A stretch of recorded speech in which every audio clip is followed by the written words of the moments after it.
Capítulo 6 O mundo. Feira da vaidade. Então vi em meu sonho que, ao saírem do deserto, logo chegaram a uma cidade chamada Vaidade, na qual se celebrava uma festa chamada Festa da Vaidade. Chama-se assim porque a cidade é mais vaidosa do que a própria vaidade, e porque tudo o que ali se vende, ou que vem de lá, é vaidade. Como disseram os sábios, tudo é vaidade, Isaías capítulo 40 versículo 17, Eclesiastes capítulo 1 versículos 2 e 14, capítulo 2 versículos 11 e 17, e capítulo 11 versículo 8. Esta feira não é moderna, mas muito antiga. Por 5.000 anos houve viajantes viajando para a cidade celestial, como agora essas duas boas pessoas, e Beelzebu, Apólion e Legião com seus companheiros, percebendo que a estrada pela qual os peregrinos viajavam passava por esta cidade de vaidade, eles concordaram em estabelecer esta feira durante todo o ano para a venda de todos os tipos de vaidades. Pois, nesta feira mercadorias como casas, terras, ofícios, empregos, honras, promoções, títulos, países, reinos, concupiscências, prazeres, delícias de toda espécie, corpos, almas, ouro, pérolas, pedras preciosas e muito mais. Impostores, enganadores, jogadores, tolos, malandros e patifes de todos os tipos também podem ser encontrados nesta feira. Ora, como já disse, o caminho para a cidade celeste passa justamente pela cidade onde se realiza esta famosa feira, e quem quiser ir à cidade celeste sem passar por ela terá que deixar o mundo. Primeira carta ao Coríntios capítulo 5 versículo 10. O próprio príncipe dos príncipes, quando estava no mundo, passou por esta cidade para ir ao seu país, e passou um dia na feira, e creio que foi Beelzebu, o principal dono da feira, quem convidou ele pessoalmente para comprar suas vaidades. Sim, e até o teria feito o senhor da feira se tivesse consentido em fazer uma reverência a ele enquanto passava pela cidade. Mais ainda, sendo ele uma pessoa de tanta honra, Beelzebu o acompanhou de rua em rua, e ensinou-lhe todos os reinos do mundo em muito pouco tempo. Mateus capítulo 4 versículos 8 a 10, a fim de tentar, se possível, aquele abençoado, e fazê-lo comprar algumas de suas vaidades. Lucas capítulo 4 versículos 5 a 7. Portanto, esta feira é muito antiga, e é uma feira muito grande. Esses peregrinos, como já disse, tinham que passar por essa feira. Mas quando eles entraram na feira houve uma comoção por causa deles, porque os peregrinos usavam roupas muito diferentes daquelas que usavam naquela feira, e sua língua era estranha para eles, pois é claro que falavam a língua de Sião. Mas os que iam à feira eram homens deste mundo. Assim, de uma ponta à outra da feira, viam-se como bárbaros. Primeira carta aos Coríntios capítulo 2 versículos 7 e 8. Mas o que não causava nenhuma graça aos mercadores era que esses peregrinos não se interessavam por suas mercadorias, eles nem mesmo olharam para eles.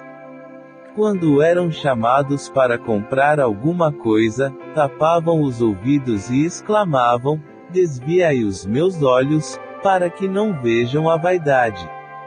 E eles olharam para cima, insinuando que seus negócios estavam no céu. Salmo 119, versículo 37, Filipenses, capítulo 3, versículos 19 e 20. Quando alguém, em tom de zombaria, lhes perguntava: "O que vocês vão comprar?" Compramos a verdade. Provérbios capítulo 23 versículo 23, eles responderam com toda a seriedade. Antes disso, alguns zombavam deles, outros os insultavam e outros encorajavam outros a bater neles.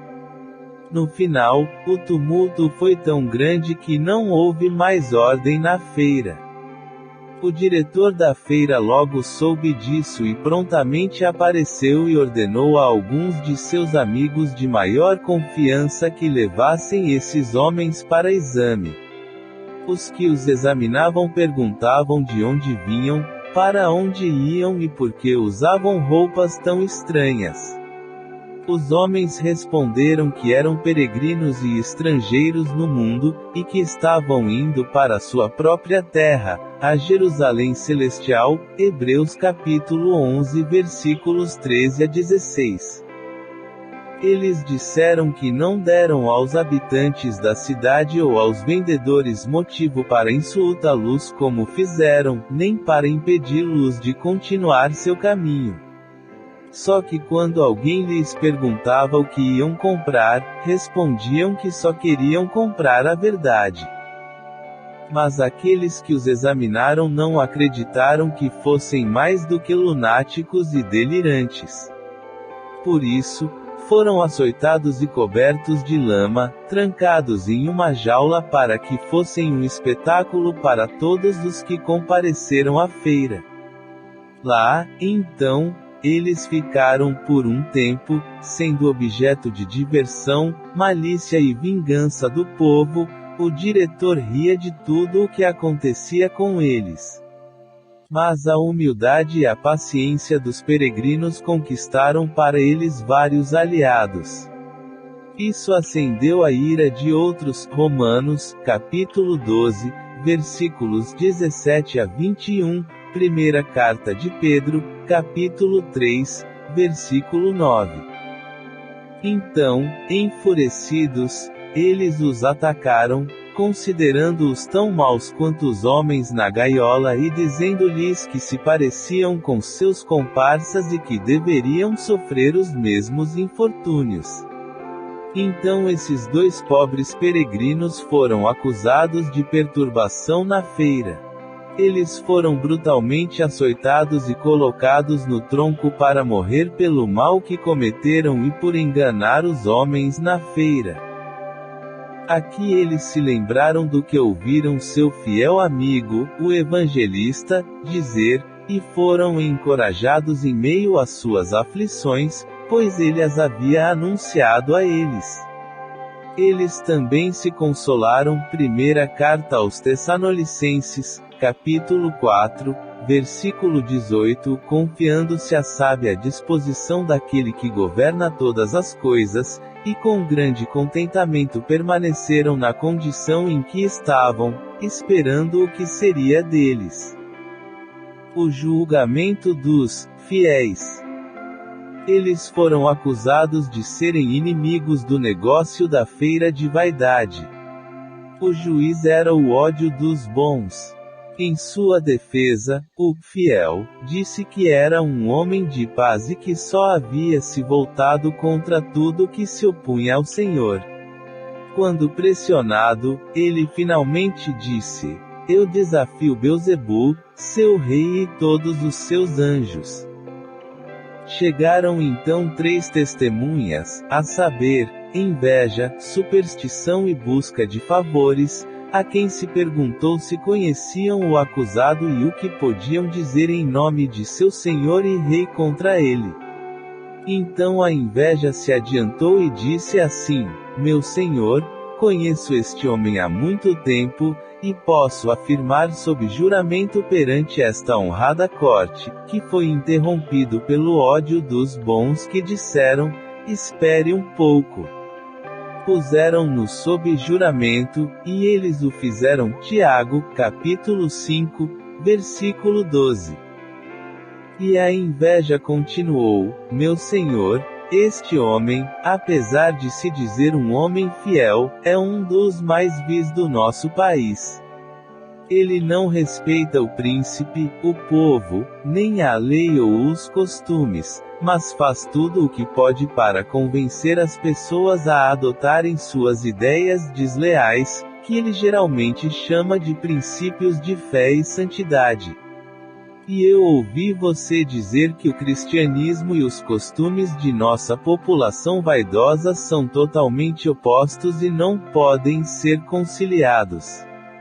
Ao dizer isso, meu Senhor, você não está apenas condenando nossos atos mais louváveis, mas também nós por fazê-los. Então eles chamaram de superstição e perguntaram o que ele poderia alegar por seu senhor e rei contra o acusado. Ele disse: Meu senhor, não conheço bem este homem, nem quero conhecê-lo, porque eu ouvi dizer que nossa religião é inútil e que com ela é impossível agradar a Deus. Ao dizer isso, meu senhor, você sabe muito bem o que quer dizer, que nossa adoração é em vão e que, no final, seremos condenados. Fizeram-no, então, jurar pedir favores, e ordenaram-lhe que contasse o que sabia a favor de seu senhor, o rei, e contra o prisioneiro. Meu senhor, como você sabe, eu conheço esse sujeito há muito tempo, eu o ouvi dizer coisas que eu não deveria, porque ele insultou nosso príncipe Belzebu e chamou você, meu senhor, de vilão desprezível. E ele falou com desprezo de seus amigos, cujos nomes são Senhor Velho, Senhor Deleite Carnal, Senhor Glutão, Senhor Desejo Vanglorioso, Senhor Luxúria, Senhor. Além disso, ele disse que se fosse possível, nenhum desses nobres ainda estaria nesta cidade. Terminada a busca pelo favor, o juiz gritou aos fiéis: renegado, herege, traidor. Você não merece continuar vivendo, mas ser executado imediatamente, mas para que todos vejam a paciência com que o tratamos, ouviremos o que você, vil apóstata, tem a dizer. O fiel respondeu assim: primeiro, digo, bem, em resposta ao que o senhor invejoso declarou, que nunca disse mais do que o seguinte, que qualquer uma das regras, leis, costumes ou pessoas que são claramente contra a palavra de Deus, também são claramente opostas ao cristianismo. Se eu estiver errado ao dizer isso, convença-me do meu erro e estarei pronto para retirá-lo aqui diante de você. Em segundo lugar, com relação à acusação do cavalheiro supersticioso, eu disse apenas isto: que na adoração de Deus a fé divina é necessária e que não pode haver fé divina sem uma revelação divina da vontade de Deus. Portanto, tudo o que for introduzido no culto a Deus que não esteja de acordo com a revelação divina, só pode ser fé humana, fé que não será proveitosa para a vida eterna. Terceiro, em relação ao que disse a busca por favor, respondo que o príncipe desta cidade, com toda a multidão de assistentes que ele mesmo nomeou, estaria melhor no inferno do que nesta cidade e neste país, e que o Senhor tenha misericórdia em mim. O juiz chamou o júri, que todo esse tempo ele estivera ouvindo e observando, e disse: Senhores do júri, nos dias do grande Faraó, servo de nosso príncipe, para que os crentes de uma religião contrária não se multiplicassem e se tornassem muito fortes, uma lei foi promulgada ordenando que todos os bebês do sexo masculino fossem jogados no rio. Êxodo, capítulo 1, versículos 7 a 22. Havia também uma lei nos dias de Nabucodonosor, o Grande, outro de seus servos, que ordenava que todo aquele que não se prostrasse para adorar sua imagem de ouro fosse lançado na fornalha ardente. Daniel capítulo 3 versículos 1 a 18. Também na época de Dario, outro édito foi publicado, ordenando que qualquer um que invocasse outro Deus além dele durante um tempo determinado fosse lançado na cova dos leões. Daniel capítulo 6, versículos 1 a 9. Agora, o réu quebrou a essência dessas leis, não apenas o pensamento, o que é intolerável. Portanto, ele passou a dizer: aqui se evidencia um crime, pois contesta a nossa religião, e pela traição que confessou merece a pena de morte. Com isso os jurados se retiraram para deliberar. O primeiro, o principal, o senhor da cegueira espiritual, disse: vejo claramente que este homem é um herege. Então o senhor inútil disse: saia desta terra com tal assunto. Sim, apoiou o senhor da malícia, porque eu odeio a aparência dele. Então o senhor da lascívia disse: eu nunca tolero isso. Eu também não, acrescentou o senhor da libertinagem, ele sempre me condenou pelo meu modo de vida. Para linchá-lo, disse o senhor da inconstância. Ele é um grosseirão, disse o senhor das mentiras. Um sujeito lamentável, disse o senhor do orgulho. Eu odeio isso, disse o senhor da inimizade. Linchá-lo seria bom demais para ele, disse o senhor da crueldade. Vamos tirar isso do caminho agora, disse o senhor do ódio à luz, declarar-se culpado de morte. Então eles o levaram para fazer com ele de acordo com a lei. Primeiro eles o açoitaram, depois o esbofetearam, cravaram facas em sua carne. Depois disso, ele foi apedrejado, bicado com espadas e finalmente reduzido a cinzas em uma fogueira. Tal foi o fim dos fiéis. Agora eu vi que atrás da multidão havia uma carruagem puxada por 2 cavalos à espera de fiel, que, assim que seus adversários o terminaram, foi recebido nela e perfurando as nuvens e ao som de cornetas, ele foi levado por o caminho mais direto para o portão celestial. Quanto ao cristão, teve uma folga e voltou para a cadeia onde permaneceu por um tempo. Mas aquele que dispõe de todas as coisas e tem nas mãos o poder de conter a fúria do povo, providenciou para que o cristão escapasse e continuasse seu caminho. E enquanto caminhava cantava: com que coragem, ó homem fiel, professaste a tua fé em Jesus, com quem serás abençoado, enquanto o obstinado infiel sofre a pena que o seu crime merece. O teu nome, por morrer como bom soldado, está escrito em letras indeléveis, e se morreres no mundo e para o mundo, gozarás de uma vida eterna de prazeres. Agora eu vi em meu sonho que o cristão não foi sozinho porque estava acompanhado por alguém chamado Esperança, que havia se convertido pelas palavras e conduta de cristão e fiel na feira. Assim, um morreu para dar testemunho da verdade e outro ressuscitou para ser o companheiro de peregrinação do cristão. Hope disse ao cristão que também havia muitos outros da feira que seguiriam seu exemplo com o tempo.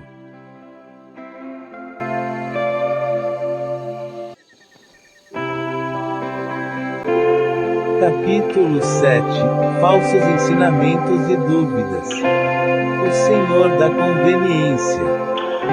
Vi, então, que pouco depois de saírem da feira, eles alcançaram um homem chamado Conveniência. Ele lhes disse que vinha da cidade de boas palavras e que estava indo para a cidade celestial, mas ele não lhes disse seu nome. O cristão perguntou-lhe: quem são seus parentes aí, se eu puder saber? Quase todas as pessoas, mas particularmente meu senhor o inconstante, meu senhor o servo do tempo, também o senhor das palavras suaves, o Senhor das duas caras, o Senhor de tudo, e nosso pároco, o homem de duas línguas, irmão de minha mãe por parte de pai, e minha esposa é uma mulher muito virtuosa, filha de uma mulher virtuosa. Ela é filha da pretensa senhora, portanto, pertence a uma família muito digna. É verdade que em matéria de religião diferimos um pouco daqueles que são mais escrupulosos, mas apenas em 2 pontos. Primeiro, nunca lutamos contra a corrente. Segundo, somos sempre mais consagrados quando a religião anda de sandálias prateadas. Gostamos muito de andar com ela na rua quando o sol brilha e todos a aplaudem. Então o cristão aproximou-se de seu companheiro de esperança e disse-lhe: creio que este é um certo cavalheiro de conveniência, um nativo de boas palavras, e se for ele, estamos na companhia do maior malandro desta região. Pergunte a ele, acho que ele não tem vergonha de seu nome. O cristão apressou-se a alcançá-lo e perguntou-lhe: Senhor, não és o Senhor das conveniências, das pessoas de boas palavras? Esse é o meu apelido, porque sempre tive a sorte de minhas opiniões coincidirem com as de hoje. Eu estava certo ao dizer que você era o homem de quem eu tinha ouvido falar e, para dizer a verdade, acho que esse nome combina mais com você do que você pensa. Bem, se é isso que você imagina, não posso evitar. Você descobrirá que sou uma boa companhia se me deixar acompanhá-la. Se você for conosco, terá que ir contra todas as probabilidades, o que, vejo, é contra a sua natureza. Você também terá que seguir a religião da mesma forma quando anda em trapos como quando anda com sandálias douradas, e ele terá que acompanhá-la tanto quando ela está acorrentada quanto quando ela passa pelas ruas em meio a aplausos. Não tente se impor ou questionar a minha fé, deixe-me a minha liberdade e irei com você. Gálatas capítulo 5 versículo 13. Nem mais um passo se você não fizer tudo como nós. Então a conveniência concluiu: nunca mudarem meus velhos princípios, pois eles não são prejudiciais, mas benéficos. Se não me deixar ir com você, terei que ir sozinha até encontrar alguém que goste da minha companhia. Os companheiros de conveniência. Então eu vi em meu sonho que o cristão e rouco deixaram e caminharam à sua frente a uma boa distância, mas um deles, olhando para trás, viu 3 homens que o seguiam na conveniência, e quando se aproximaram dele, fez-lhes uma profunda reverência, a qual corresponderam. Os nomes dos homens eram o apego ao mundo, o amor ao dinheiro e a ganância, e eles se conheceram no passado como colegas de escola na cidade do desejo de lucro e aprenderam a arte com perfeição, seja por fraude, lisonja, mentira ou fingindo ser religioso. Quando se cumprimentavam, o amor ao dinheiro pedia conveniência, porque podiam ver o cristão e esperar: quem são os que vão adiante? São um casal que vem de terras distantes e que fazem a mesma peregrinação. Então o amor ao dinheiro perguntou: e por que você não espera por nós, para que possamos desfrutar de sua boa companhia? Já que eles, nós e vocês, espero, estamos fazendo a mesma peregrinação. Sim, mas esses homens são tão rígidos, conveniência atendida, e amam tanto as suas próprias noções, e estimam tão pouco as opiniões dos outros, que mesmo sendo piedosos, se não concordam com eles em tudo, recusam-se a andar com eles. Isso é ruim, dita ganância, mas lemos sobre alguns que são justos demais, e sua rigidez os faz julgar e condenar a todos, exceto a si mesmos. Mas, quantos e quais foram os pontos em que vocês divergiram? A conveniência explicou-lhes, eles acreditam que é seu dever continuar o caminho, não importa como esteja o tempo, enquanto eu espero pelo vento e pela maré favoráveis. Continuam firmes, não importa os riscos, prefiro não arriscar. Eles estão dispostos a perder tudo pelo Senhor, acredito em aproveitar todas as vantagens para garantir minha vida e propriedade. Eles andam em sua religião mesmo quando estão em farrapos e são desprezados, mas eu concordo com ela quando ela anda com sandálias prateadas sob o sol e é cercada de aplausos. O apego ao mundo acrescentou, e você tem razão, porque, de minha parte, me parece que é um tolo aquele que, tendo a liberdade de manter o que tem, é tão tolo que está disposto a perdê-la. Sejamos astutos como as cobras. Quanto a mim, prefiro aquela religião regida pela razão, já que Deus nos deu as coisas boas da vida, sua vontade é que as guardemos. Abraão e Salomão ficaram ricos sendo religiosos. E Jó diz que o homem bom amontoara o ouro como pó, mas aqueles homens que vão em frente não pensam assim, se forem como você os descreve. Acho que todos concordamos com isso, então não precisamos falar mais sobre isso, disse Ganância. O amor ao dinheiro disse: não há razão para continuar falando sobre isso, porque aquele que não acredita nas escrituras ou na razão, e você vê que temos ambos do nosso lado, não conhece sua própria liberdade nem busca sua própria segurança. Então pediu o expediente: como podem ver, irmãos, estamos todos em peregrinação. Deixe-me propor o seguinte caso. Suponha que um comerciante tivesse a chance de obter as boas bênçãos desta vida. E se ele não pudesse obter acento circunflexo luz por qualquer meio, exceto, pelo menos aparentemente, para se tornar extraordinariamente zeloso em alguns pontos da religião, nos quais nunca havia pensado antes, ele não poderia usar esses meios para obter esse fim e ainda ser um homem muito sincero. Talvez um pastor, disse o amor ao dinheiro, ele não poderia viver melhor alterando seus princípios, ou um comerciante tornando-se religioso. Além disso, o homem que obtém isso tornando-se religioso, obtém o que é bom. Portanto, tornar-se religioso, para conseguir tudo isso, é um plano bom e proveitoso. A resposta do amor ao dinheiro à questão da comodidade foi aplaudida por todos, pelo que concordaram que, em geral, era extremamente salutar e vantajoso.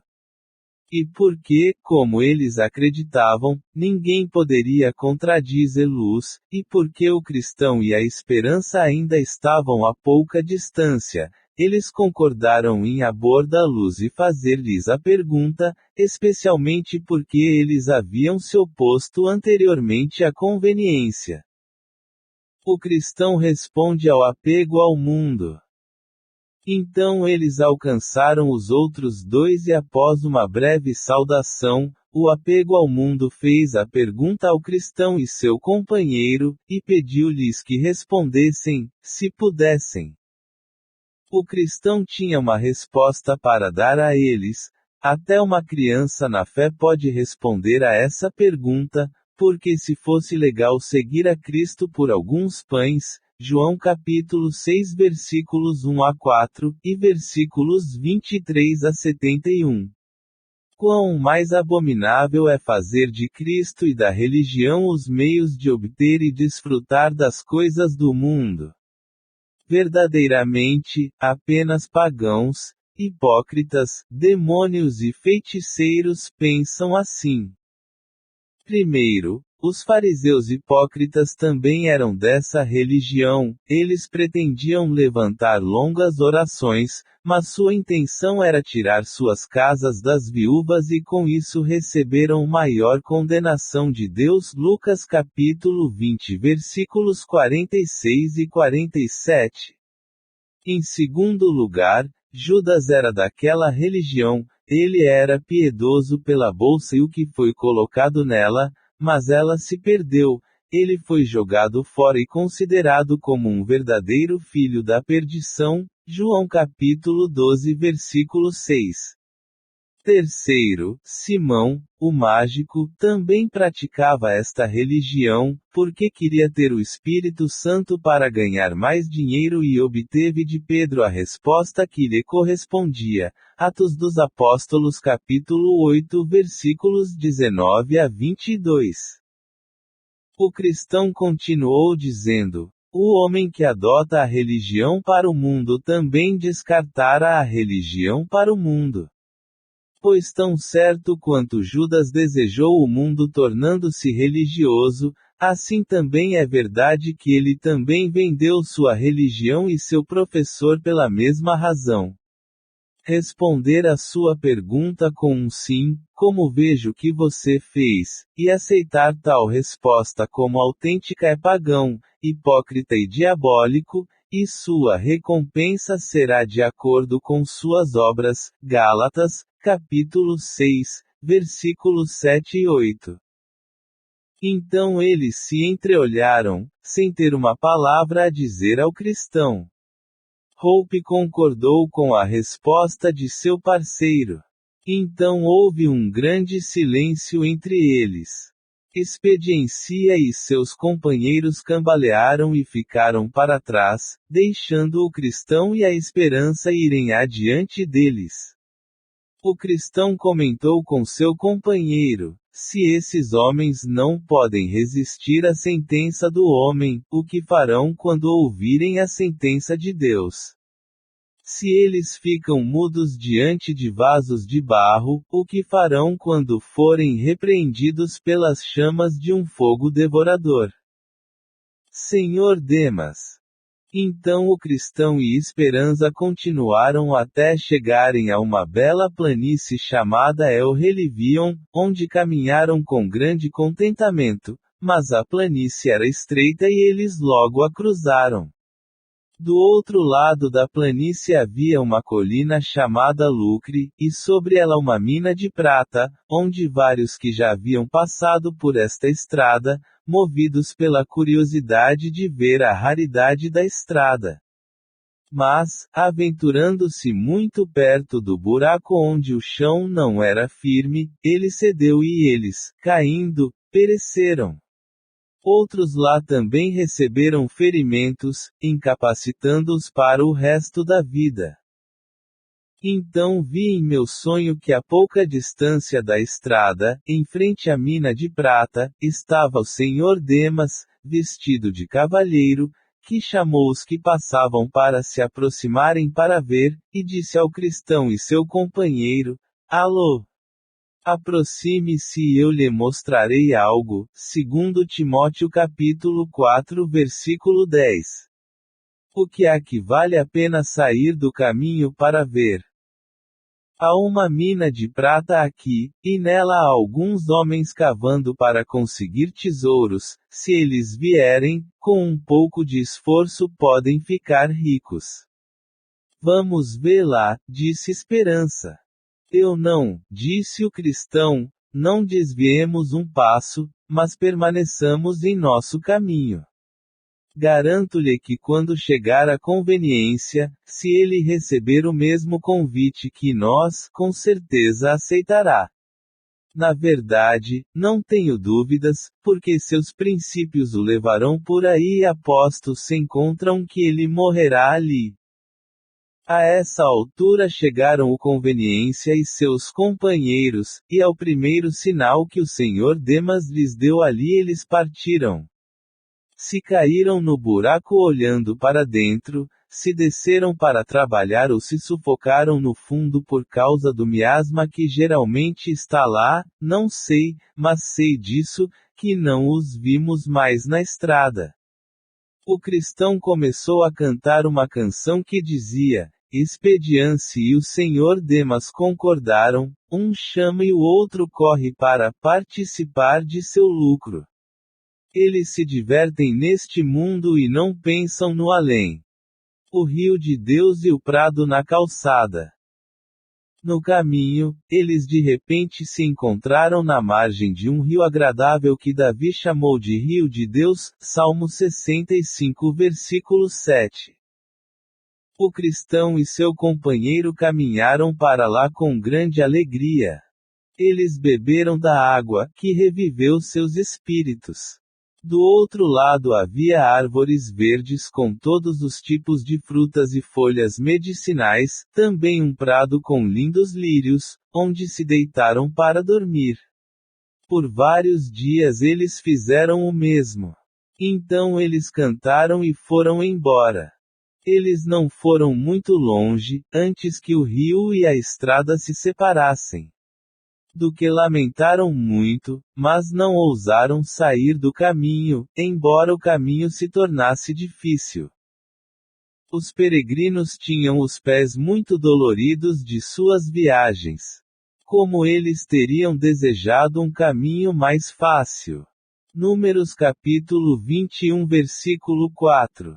Um pouco mais à frente, à esquerda da estrada, havia um prado chamado Prado do Caminho, onde se entrava subindo uns degraus de madeira que atravessavam uma vedação. Então o cristão disse ao seu companheiro: se este prado ainda está à beira da estrada, vamos passar por ele. De fato, ele subiu os degraus para olhar e havia um caminho do outro lado da cerca que parecia seguir a direção do caminho. Está exatamente como eu queria, disse o cristão, por aqui é mais fácil andar, venha amigo você, esperança, vamos para o outro lado. Mas e se esse caminho nos desviar? Não é provável, foi a resposta, olha, você vê que ele corre na beira da estrada. Então Hope, convencida por essas palavras, o seguiu e eles cruzaram a cerca. Uma vez que estavam indo pelo caminho, descobriram que era realmente muito repousante para seus pés e, mais adiante, viram um homem caminhando na mesma direção, cujo nome era Van Confiança. Mas chegou a noite e ficou tão escuro que os peregrinos perderam de vista o da frente. Não sendo capaz de distinguir claramente o caminho, a Van Confiança caiu em um buraco profundo, cavado de propósito pelo príncipe daquelas terras a fim de prender os tolos vaidosos e se despedaçou ao cair. Isaías capítulo 9 versículo 16. O cristão e seu companheiro ouviram-no cair e se aproximaram dele para perguntar o que havia acontecido com ele, mas ninguém respondeu, eles só ouviram gemidos lamentáveis. Então a esperança perguntou: e agora, onde estamos? Seu companheiro ficou em silêncio, já desconfiando que eles haviam se desviado do caminho. Então começou a chover e trovões e relâmpagos de forma assustadora, e de repente a pradaria começou a inundar. Com esta esperança exclamou: ai de mim, deveria ter ido embora. Quem imaginaria que nos perderíamos neste caminho?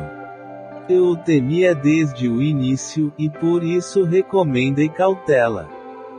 Eu teria falado com mais clareza, mas você é mais velho do que eu. Não vamos ficar sem fazer nada, vamos tentar voltar à estrada. As águas já haviam subido muito, e tentar voltar era muito perigoso. Então pensei que é sempre mais fácil sair do caminho quando estamos nele, do que voltar quando estamos fora dele. No entanto, eles tentaram voltar, mas estava tão escuro e tão alagado que 9 ou 10 vezes eles correram o risco de se afogar. O Castelo das Dúvidas e o Gigante do Desespero. Durante toda a noite eles não conseguiram encontrar os degraus da cerca. Tendo encontrado, por fim, um pequeno local abrigado, sentaram-se ali para esperar até o amanhecer, mas adormeceram. Ora, não muito longe do local onde dormiam havia um castelo chamado Castelo das Dúvidas. Seu dono era o Gigante do Desespero, a quem também pertencia a terra onde dormiam. Este, levantando-se muito cedo pela manhã, foi passear pelas suas propriedades e encontrou o cristão e a esperança adormecido nas suas terras. Com voz rouca e zangada, ele os acordou e perguntou de onde vinham e o que faziam em seus domínios. Eles responderam que eram peregrinos e que haviam se perdido. Entraram em minha terra sem autorização, disse o gigante, então agora venha comigo. Eles foram, portanto, forçados a ir porque ele era mais forte do que eles. Eles também não podiam dizer muito, porque sabiam que eram culpados. Portanto, o gigante os fez ir adiante dele, e os levou para o castelo, colocando-os em uma masmorra muito escura, que para o espírito dos dois homens era suja e repugnante. Salmo 88 verso 18. Lá permaneceram desde a manhã de quarta-feira até a noite de sábado, sem uma migalha de pão ou uma gota de água. Seu estado era lamentável, longe de amigos e conhecidos. O cristão sentiu uma tristeza dupla, pois devido à sua imprudência eles estavam passando por esse sofrimento. O Gigante do Desespero tinha uma esposa chamada Desconfiança e, quando foram para a cama, ele contou a ela o que havia feito. Ela perguntou quem eram, de onde vinham e se ele os tinha amarrado, e ele disse a ela. Então ela o aconselhou a espancá-los impiedosamente na manhã seguinte. Com efeito, ao levantar-se, pegou num terrível porrete e, descendo a masmorra, começou a tratá-los como cães, embora nunca lhe tivessem dado razão para isso. Ele pulou sobre eles e deu-lhes uma surra tão terrível que eles não conseguiam nem se mexer. Feito isso, retirou-se. Todo aquele dia foi só sofrimento e choro. Na noite seguinte, a Desconfiança disse ao marido que eles deveriam ser aconselhados a acabar com a vida dela. Quando amanheceu, então, ele foi até onde eles estavam, com o jeito aborrecido de antes, e disse-lhes que, como nunca mais sairiam daquele lugar, seria melhor que se suicidassem, seja com uma faca, um corda ou veneno. Porque, contou-lhes, como é possível que queiram uma vida tão cheia de amargura? Mas eles imploraram que ele os deixasse ir. Com isso, ele olhou para eles e investiu contra eles de uma forma que teria sido seu fim se não fosse por um ataque que ele lhe deu, como sempre faziam em clima quente. O ataque privou-o do uso das mãos. Por esse motivo, ele foi forçado a se aposentar e deixá-los sozinhos. Então eles começaram a conversar. Irmão, disse o cristão, o que faremos? Esta vida é de puro sofrimento. De minha parte, não sei se é melhor continuar assim ou morrer de uma vez. Minha alma prefere o estrangulamento a viver assim, e a sepultura preferível a esta masmorra. Jó, capítulo 7, versículo 15. Vamos seguir o conselho do gigante? Hope tinha palavras de encorajamento para o cristão. Como você foi corajoso! Sejamos um pouco mais pacientes. É verdade que nosso estado atual é horrível, e para mim a morte seria muito mais preferível do que viver sempre assim, mas consideremos que o Senhor do país para onde vamos disse, não matarás, e se assim é com relação aos outros, muito menos podemos seguir o conselho de nos matarmos. Além disso, irmão, falamos sobre o descanso na sepultura, mas você se esqueceu para onde vão os que matam. Porque nenhum assassino tem vida eterna. Primeira carta de João capítulo 3 versículo 15. Com estas palavras, a esperança conseguiu acalmar o irmão, e continuaram juntos naquele dia no escuro, na sua triste e lamentável condição.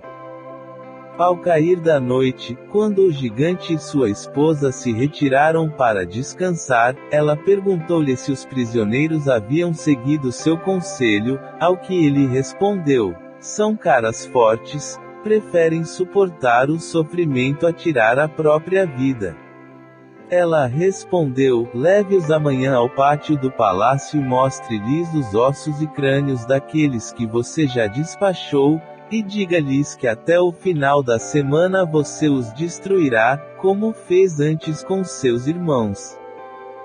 Quando amanheceu, o gigante voltou e os levou ao pátio do castelo, mostrando-lhes o que sua esposa havia lhe contado.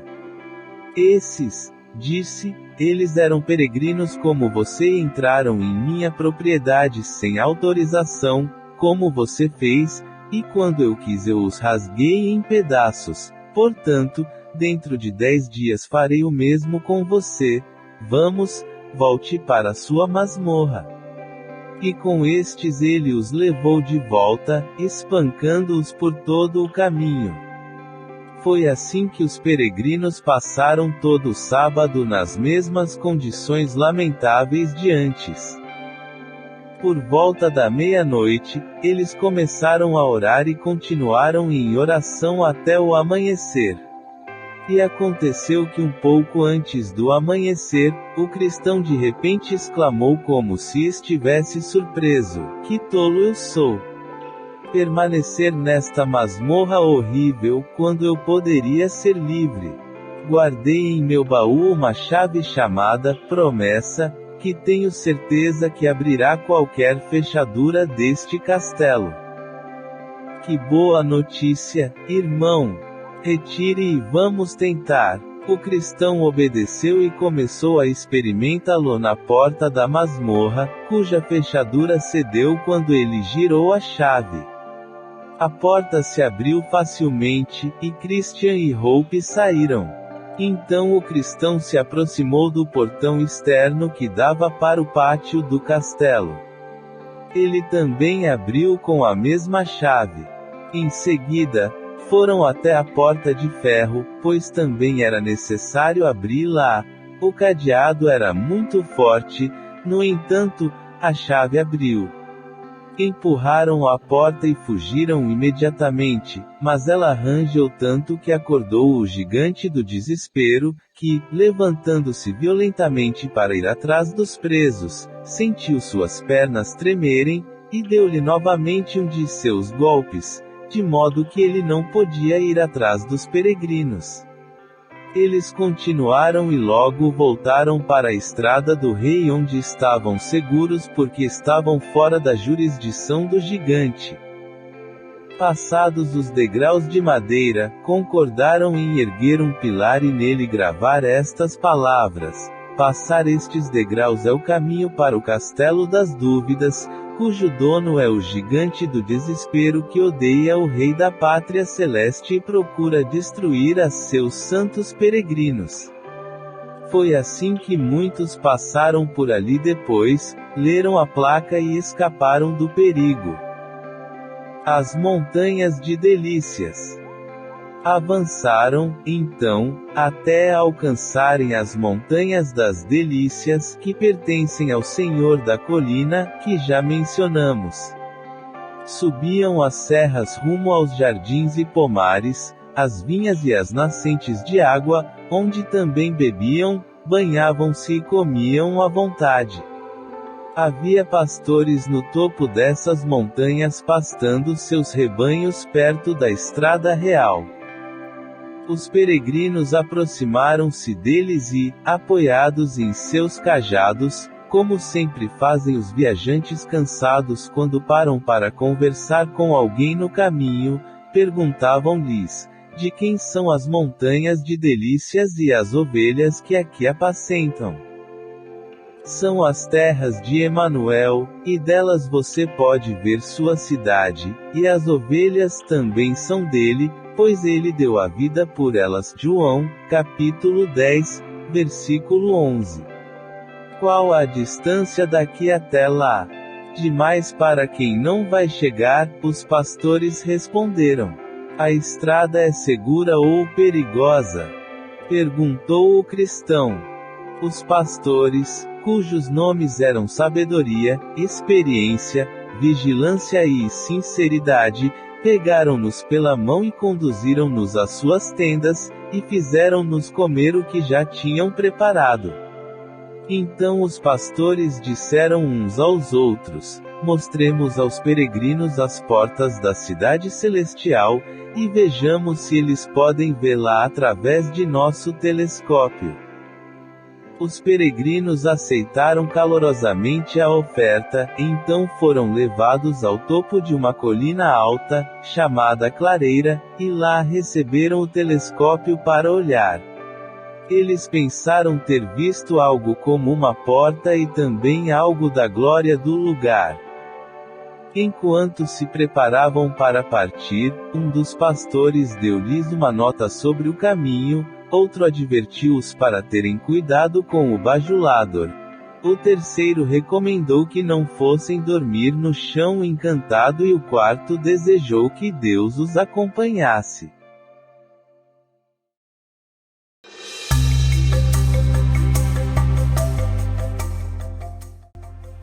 Caro amigo ouvinte, em nome da equipe, o Poliglota Cristão, damos as boas-vindas e estamos contentes que você goste deste canal criado e projetado para você, onde você pode ouvir as adaptações dos melhores títulos cristãos em seu idioma. Livros escritos por autores renomados no meio cristão, e inspirados na Palavra de Deus. Incentivamos você a se juntar a nós e aproveitar esta nova série de audiolivros intitulada Progresso do Peregrino, escrita pelo pastor João Bunyan, autor deste e de outros títulos famosos. João Bunyan nasceu em Elstow, Bedfordshire, Inglaterra, no ano de 1628, e morreu em Londres, no ano de 1688. Ele era um pregador batista britânico. Embora João Bunyan tenha concebido a sua obra sobretudo como um veículo de expressão das ideias religiosas do puritanismo, a verdade é que a clareza da sua prosa e as referências ao cotidiano fizeram dele um modelo para a literatura britânica posterior. Esta famosa história da jornada de um homem pela vida em busca da salvação continua sendo uma das alegorias de fé mais divertidas e brilhantes já escritas. Esta obra mais importante da literatura inglesa é hoje considerada a melhor alegoria explicativa da teologia e do pensamento puritano. O livro está profundamente imerso nas Escrituras, pois Bunyan era um estudante da Bíblia comprometido e persistente. Na próxima semana, convidamos você a nos acompanhar com os últimos capítulos desta série intitulada Progresso do Peregrino. E se você gostou deste vídeo e do canal, encorajamos você a nos apoiar a crescer dando likes e se inscrevendo para que possamos continuar trabalhando para trazer o melhor conteúdo para você. Até a próxima semana. Deus te abençoe.